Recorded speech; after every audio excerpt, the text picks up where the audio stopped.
بسم اللہ الرحمن الرحیم۔ شروع کرتی ہوں اللہ تعالیٰ کے نام سے جو بڑا مہربان نہایت رحم والا ہے۔ باپ کا رتبہ 10 بہت ہی خوبصورت اقوال زریں۔ باپ کا احترام کرو تاکہ تمہاری اولاد تمہارا احترام کرے۔ باپ کی عزت کرو تاکہ اس سے فیض یاب ہو سکو۔ باپ کا حکم مانو تاکہ خوشحال ہو سکو۔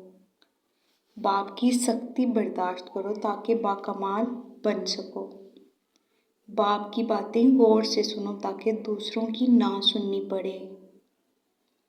باپ کے سامنے اونچا نہ بولو ورنہ اللہ تعالیٰ تم کو نیچا کر دے گا۔ باپ کے سامنے نظر جھکا کر رکھو تاکہ اللہ تم کو دنیا میں بلند کر دے۔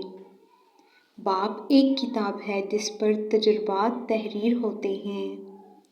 باپ کے آنسو تمہارے دکھ سے نہ گریں ورنہ اللہ تم کو جنت سے گرا دے گا۔ باپ ایک مقدس محافظ ہے جو ساری زندگی خاندان کی نگرانی کرتا ہے۔ اگر آپ نے ابھی تک ہمارے چینل کو سبسکرائب نہیں کیا تو ہماری حوصلہ افزائی کے لیے چینل کو سبسکرائب کر لیں۔ جزاک اللہ۔